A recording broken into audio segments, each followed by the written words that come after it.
దేవుని స్తోత్రం మీ అందరి కొందనాలో దేవుని మాట్లాడిందాం శ్రద్ధగా సేపు. దేవుడు చెబుతున్నాడా, కొత్త ద్రాక్ష రసంలో పాత ద్రాక్ష రసం పోయకూడదు, పోసిన వల్ల చెడిపోతాయి, తిత్తులు చెడిపోతాయి అంటున్నాడు మాట దేవుడు. అట్లాగే పాత దాంట్లోనే ఇవ్వాలి, కొత్త దాంట్లోనే ఇవ్వాలి. పాత దాంట్లో వేయకూడదు, పాతది కొత్త దాంట్లో వేయకూడదు అన్నమాట. కొత్తదే పాతదే. పాత బట్టగా కొత్త బట్టగా పాత బట్ట మాస్కి మాస్కి వెల్త్ పడుతుంది కదా, మాస్కి హెల్త్గా ఉంటుంది కదా. అట్లాగే కొత్త బట్టకి పాత బట్ట మాస్క్ వేయకూడదు అన్నమాట. దేవుని స్తోత్రం, హల్లెలూయా. ఒకసారి ఒక విశ్రాంతి దినమున ఆయన పంట చేలో పడి వెళ్తుండగా ఆయన శిష్యులు వెన్నులు చూసుకుని తింటున్నారన్నమాట. తింటుంటే అప్పుడు పరిచర్యలలో కొందరు విశ్రాంతి దినమున చెయ్యదగని ఎందుకు మీ చేస్తున్నారని వారిని అడగగా యేసు వారితో ఇట్లా నేను తాను తనతో కూడా ఉన్నవారు ఆకలి కొని ఉన్నప్పుడు దావీదు ఏమి చేశానో అదైనను మీరు చదవలేదా అంటున్నాడు అన్నమాట. అతడు దేవుని మందిరంలో ప్రవేశించి యాజకులు తప్ప మరి ఎవ్వలో తినకుండా సముఖ రొట్లు, అంటే ఇప్పుడు బల్లారం ఇస్తారు కదా, మనకి బల్లారం ఇస్తుంటే రొట్టె తెస్తారు కదా, అది రొట్టె కాదు, అది రొట్టె అని తెచ్చినప్పుడు రొట్టె తెచ్చి సేవకుడు ప్రార్థన చేస్తాడు కదా, ప్రార్థన చేసినప్పుడు అది యేసయ్య శరీరంగా మారుతుందన్నమాట. అది పవిత్రమైంది, అది రక్షణ పొందిన మనం, బాప్టిజం పొందిన మనం తీసుకోవాలి. అంతేగాని బాప్టిజం తీసుకోవాలని బిడ్డలో తినకూడదు. అది పవిత్రంగా మనం ఆశ్రయించాలి. పవిత్రంగా ఆశ్రయిస్తేనే మనం పవిత్రంగా దేవుణ్ణి ఆరాధించినట్టు, మన దేవుని గౌరవించాలి, దేవుని ఎందుకు భయభక్తులు కలిగి ఉండాలి. అట్లాగా వీళ్ళేమి ఆ రొట్లు సముఖపు రొట్టు వీళ్ళు దావీదు పనోళ్ళు ఆకలి అయినప్పుడు ఆ సముఖ రొట్లు తిన్నారంట. మందిరంలోకి వెళ్ళి తీసుకుని తిన్నారంట. యాజకులే తప్ప ఎవరు తినకూడదు, అది తిన్నారంట. అది మీరు చదవలేరా, అది చదవలేదా మీరు అన్నాడు యేసయ్య. వాళ్ళు అప్పుడు అవి తిన్నారో ఇప్పుడు వీళ్ళు తింటే తప్పే ఉంది అన్నట్టుగా అన్నాడన్నమాట యేసయ్య. అయినా కానీ అది తప్పని కాదు, వాళ్ళు పరిచయులు వాళ్ళు శాస్త్రులు యేసయ్య ఏం చెబుతాడా, యేసయ్యలో ఎక్కడ తప్పు దొరుకుద్దా, యేసయ్యలో ఎక్కడ తప్పు పట్టుకుని మనం అధికారులకు చెప్పి ఆయన్ని సిలువేపిద్దామా అని వీళ్ళు పంతకం పట్టుకుని ఉన్నారన్నమాట. వీళ్ళు పంతకం పట్టుకుని యేసయ్య ఎక్కడికి వెళ్తారంటే అక్కడికి వెళ్తున్నారు. వీళ్ళు పని పాఠాలు లేని వాళ్ళు. యేసయ్య ఏమో తండ్రి చిత్తం నెరవేర్తాకి వెళ్తున్నాడు, బోధ శాతకి వాక్యం చెబుతూ బోధ శాతం అందరిని చోష్టపడుతాం, ఇవన్నీ శాతం తండ్రి చిత్తం. అది తండ్రి చిత్తం నెరవేరుతున్నాడు యేసయ్య. వీళ్ళు ఏం చేస్తున్నారో పని పాట లేకుండా యేసయ్య వెనకాల తిరుగుతున్నారు. ఎంత తిరుగుతున్నారో ఆయనలో ఏదన్నా తప్పు మాట పట్టుకుందామా అని సోతటే వాళ్ళకి ఎక్కడ తప్పు దొరుకుతాకి యేసయ్య నీతిమంతుడు కదా, మనంటి మనిషి కాదు, దేవుడు కుమారుడు. ఆయనలో తప్పు పట్టుకోవాలని లోకంలో జీవించినప్పుడు ఆయన చెప్పాడన్నమాట, నాలో పాపం ఉందని మీలో ఎవరైనా నిరూపించగలరా అని సవాల్ చేశాడన్నమాట. ఆయన ఎవ్వరో నిరూపించలేకపోయారు. అన్ని రంగాల ఆలోచించి తల దించుకున్నట్టు లేకుండా తెలవబడుతుందన్నమాట. ఆయన అంత నీతిమంతుడు మాట, పరిశుద్ధుడు మాట, ఏ తప్పు లేనోడు, ఏ పాపం లేనోడు. మాట వల్ల కానీ, చూపు వల్ల కానీ, కిరీల వల్ల కానీ, దేని వల్ల కానీ పాపం లేదు ఆయనలో. పాపం తెలియనోడు ఆయన. దేవుని స్తోత్రం, హల్లెలూయా. మనం వీళ్ళు పాపం పట్టుకోవాలని చూస్తున్నారు అనమాట. చూస్తా ఏసై ఎక్కడికి వెళ్తే అక్కడికి వెళ్తున్నారు, పని పాట లేకుండా వీళ్ళు వెళ్తా. ఏసై విశ్రాంతి దినంలో ఇట్లా పట్టుకోవాలని అతడు దేవుని మందిరంలో ప్రవేశించి యాజకులు తప్ప మరి ఎవరు తినకూడని సముఖపు రొట్టెలు తీసుకొని తిని తనలో కూడా ఉన్నవారిని తమతో కూడా ఉన్నవారికి ఇచ్చాడంట కదా. ఆమె కాగా మనిషి కుమారుడు విశ్రాంతి దినమునకు యజమానుడని వారితో చెప్పాను. విశ్రాంతి దినమునకు ఆయన యజమానుడు అంట యేసయ్య అని చెప్పాడనమాట. దేవుని స్తోత్రం. ఒక విశ్రాంతి దినమున ఆయన సమాజ మందిరంలోకి వెళ్ళి బోధిస్తున్నప్పుడట అక్కడ ఓస చేయగలవాడు ఒకడున్నాడు. ఓస చేయగలవాడు ఒకడు ఉండేను. శాస్త్రులు పరిశీలను ఆయన మీద నేరం మాపవలేనని విశ్రాంతి దినమున షష్ఠపరచును అని ఆయనను కనిపెట్టుతుంటిరి. అంటే విశ్రాంతి దినమున షష్ఠపడతాడేమో, ఈ షష్ఠపడితే అధికారుల వారిగా ఈ తప్పు పట్టుకుందాము అంటే ఏంటంటే ధర్మశాస్త్రం ప్రకారం విశ్రాంతి దినమున ఏ పని చేయకూడదు. పాత నిబంధన ప్రకారం విశ్రాంతి దినాన్ని బరువులు మొయ్యకూడదు, ఏ పని చేయకూడదు, పొయ్యి కాడ రకలు చేయకూడదు అసలు. అట్లాంటి ఆజ్ఞలు అప్పుడు పాత నిబంధన. ఈ పాత నిబంధన ప్రకారం వీళ్ళు చూస్తారన్నమాట.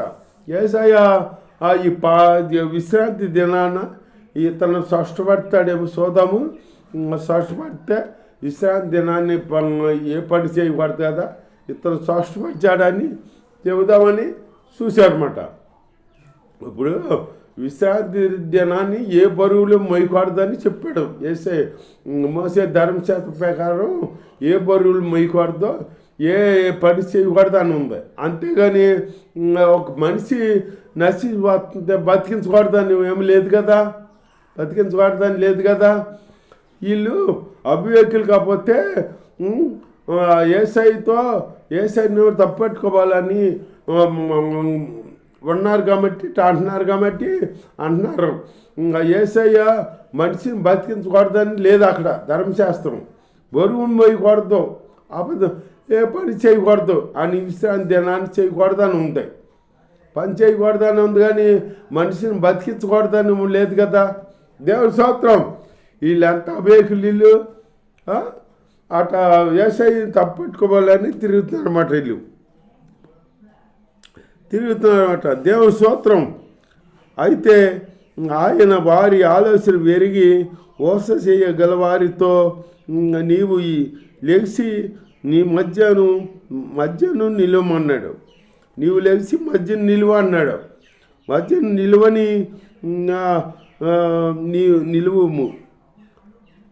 విశ్రాంతి దినమున మేలు చేయుట ధర్మమా, కీలు చేయుట ధర్మమా, ప్రాణహాన రక్షణ ధర్మమా, హత్య ధర్మమా అని మిమ్మల్ని అడుగుతున్నానని వారితో చెప్పాడు. ప్రాణహత్య ధర్మమా, ప్రాణం పోయిట ధర్మమా, తీయట ధర్మమా అని అడిగాడనమాట. అంటే వాళ్ళు ఏం మాట్లాడిపోతే అప్పుడు యేసు విశ్రాంతి దినమున దేవుని స్తోత్రం హల్లెలూయా వారినందరినీ చుట్టూ కలయి చూసి నీ చెయ్యి చాపమని వాడితో చెప్పాడనమాట. వాడు ఎలాగో చెయ్యి చాపగానే వాని చెయ్య బాగుపడాను. అప్పుడు వారు వెర్రి కోపంతో నిండుకొని యేసును ఏమి చేయుదుమా అని ఒకరితో ఒకడు మాట్లాడుకునిస్తుండేవి. వెర్రి కోపంతో యేసుని ఏమి చేద్దాం, మనం ఏమి తప్పట్టుకుంటాకే తప్పు కనపడతారు ఆయనలో, ఏమి చేద్దాము అని వాళ్ళు కుట్రపడిని తిరుగుతున్నారు. దేవుని స్తోత్రం హల్లెలూయా. ఆ దినముల యందు ఆయన పాతను చేయుటకు కొండకు వెళ్ళి దేవుని ప్రార్థించుట యందు రాత్రి అంతా గడిపాడంట ప్రార్థనలో. యేసయ్య మనం ఒక గంట శాతం చేయలేకపోతున్నాం.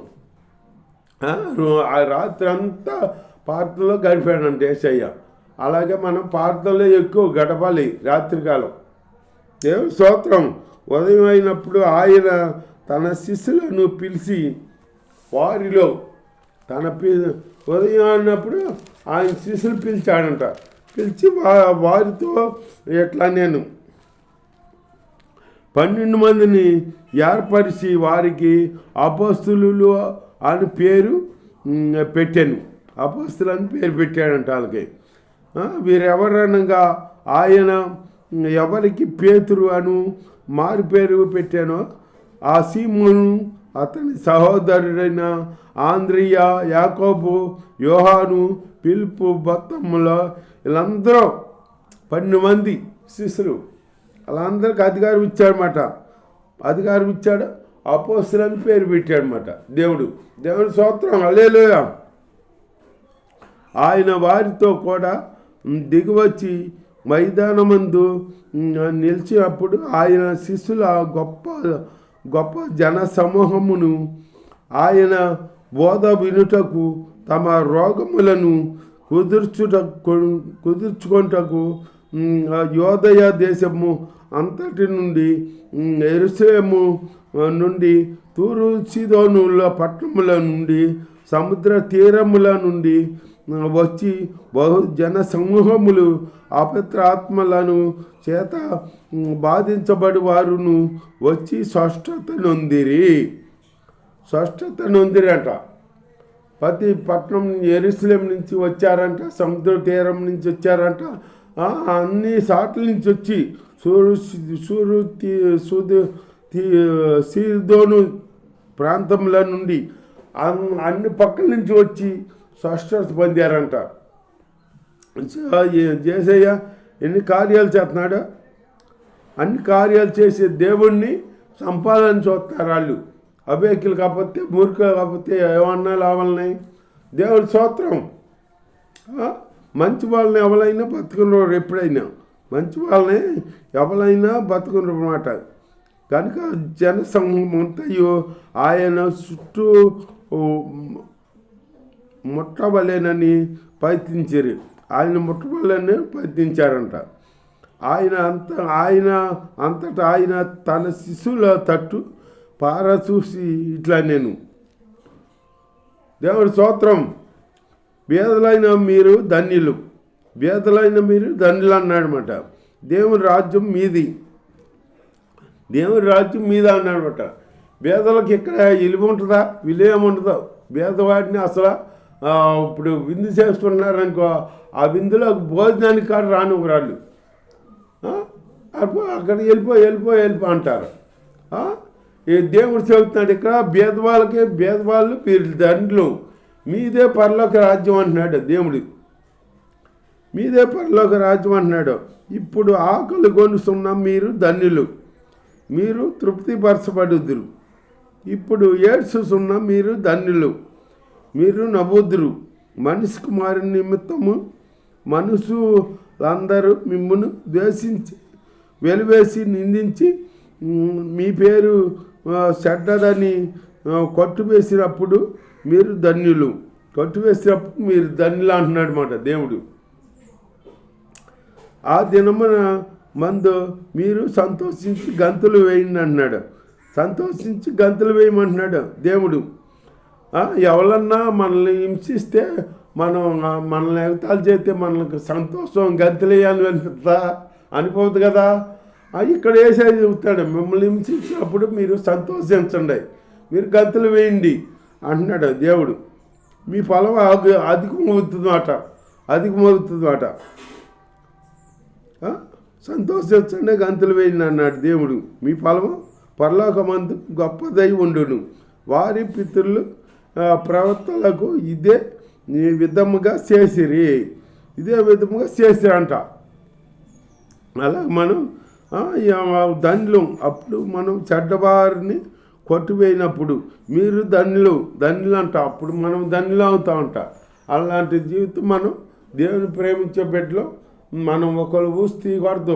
తోటి వారిని ప్రేమించాలి కానీ వాళ్ళని మనం హింసించే బిడ్డలుగా మనం ఉండకూడదు. దేవుని ప్రేమిస్తూ దేవుళ్ళు సాగుతూ ముందు సాగుతూ దేవుడి వాకి దేవుని